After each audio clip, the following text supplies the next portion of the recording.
Halo, ketemu lagi di channel M Arsitek. Pada hari ini saya akan membahas kelanjutan ya seputar pembangunan ya. Jadi hal-hal yang kemarin kita sudah bahas, saya akan lanjutkan lagi ke tahap yang selanjutnya, yaitu masalah air. Nah, air ini kadang-kadang teman-teman juga lupa ya, nggak prepare dengan baik, nggak rencanakan dengan baik. Sehingga nanti mulai kita memikirkan air kotor, air bersih, pembuangan dan sebagainya, mulai pusing nih, ngaturnya gimana ya, sambung sana sambung sini, akhirnya nggak optimal. Untuk itu saya akan memberikan sedikit tips dan trik ya, gimana cara kita merancang air sebaiknya. Kita sebaiknya menggunakan air apa dan bagaimana plumbing atau perencanaan pemipaan ya. Mari kita lihat di video kali ini. Oke, masalah air ya, jadi sumber air. Jadi untuk rumah zaman sekarang paling umum kan menggunakan PDAM ya, PDAM dari pemerintah, air dari pemerintah. Tapi teman-teman harus cek dulu ya, pastikan dulu apakah air di daerah situ volumenya cukup, apakah airnya kualitasnya bagus, PDAM daerah situ. Jadi teman-teman bisa cek gimana, dari tanya ke tetangga bisa ya, tanya informasi sekitar itu bisa. Jadi airnya di sini bagaimana. Jadi untuk air ini kadang cukup krusial ya. Jadi saya ada contoh, saya punya satu titik ya, bangunan di mana air di daerah situ untuk PDAM-nya itu punya kebiasaan ketika musim kering airnya itu habis atau kekurangan air karena daerahnya di kota. Sehingga debit airnya ketika musim kering kan kita tahu bahwa debit air dari PDAM juga berkurang, maka distribusi airnya juga kurang. Jadi seringkali ketika mau mandi airnya kehabisan ya. Dan ini kan air ini buat suatu rumah atau gedung ini sangat-sangat vital ya, jadi tidak bisa ditawar. Jadi teman-teman kenapa harus pikirkan ini dari awal, pikirkan jauh-jauh lokasi saya itu bagaimana sumber airnya. Jadi ketika PDAM-nya yakin bagus ya, sumbernya bagus, debitnya bagus ya, alirannya tidak pernah terputus sepanjang tahun, kita boleh make sure ya bahwa kita yakin lah pakai PDAM. Karena apa? Dari histori selama ini, dari keterangan warga sekitar atau lingkungan sekitar, akhirnya di sini PDAM-nya oke sekali. Misalnya daerah teman-teman yang punya rumah di daerah pegunungan gitu ya, oh PDAM sini bagus sekali misalnya, itu kita bisa menggunakan air dari sumbernya yang PDAM ya. Yang nomor dua yang cukup langka nih, dari mata air ya.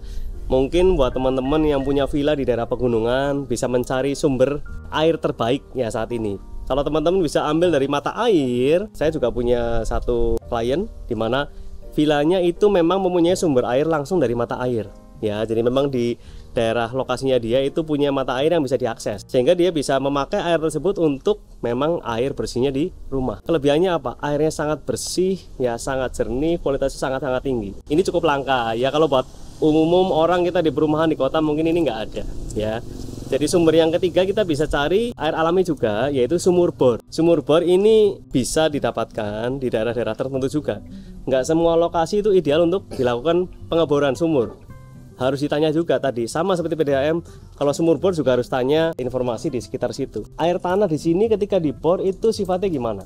Ya misalnya kita di daerah yang rawa-rawa, itu biasanya airnya kan otomatis kualitasnya kurang bagus. Daerah pantai itu juga kadang-kadang kurang bagus. Daerah misalnya daerah industri, otomatis banyak limbah dan sebagainya, air bornya juga kurang bagus. Jadi harus lihat-lihat lokasi teman-teman, rumah teman-teman atau bangunan teman-teman itu sumber bornya gimana. Gambling nggak? Kalau kita ngebor, ya tetangga sih nggak bagus. Kalau saya coba lebih dalam gimana? Mungkin bagus nggak? Ada kemungkinan. Tapi itu kan juga ada risikonya. Ketika pengeboran dan hasilnya kurang memuaskan, maka ya itu akan terbuang ya teman-teman. Jadi sumur bor ini sumber air yang alternatif yang memang cukup oke. Ketika kita memang tahu tetangga-tetangga kita menggunakan sumur bor atau daerah sekitar itu ada sumur bor dan hasilnya adalah air yang bagus, itu sangat membantu sekali teman-teman. Jadi kita nggak tergantung sama misalnya PDAM saja, kita punya sumur bor sendiri ya, itu otomatis akan ada penghematan ya. Juga kita nggak ketakutan kehabisan air ya, karena kita tahu MCK, kebutuhan air di rumah itu never stop ya, dan sangat-sangat krusial ya. Saya juga pernah mengalami sendiri nih di rumah saya, karena di tengah kota air PDAM-nya di musim-musim tertentu, ketika musim panasnya panjang, musim keringnya panjang, saya sering kehabisan air. Tapi di lokasi saya yang lain itu PDAM dan sumur bornya bagus. Nah ini yang menjadi teman-teman harus menjadi satu pertimbangan juga ketika milih lokasi. sumber airnya dari mana. Nah, ini harus betul-betul diperhatikan. Karena ketika sampai rumah kita kekeringan air, bayangkan saja, itu akan membuat chaos di rumah ya. MCK tidak bisa, kegiatan di rumah juga akan terhambat semua. Orang rumah atau yang tinggal di situ akan ribut semua ya. Buat teman-teman, 3 sumber air itu pastikan dulu di lokasi kita bangun ya, atau di lokasi kita membangun rumah atau gedungnya kita, pastikan dulu sumber airnya.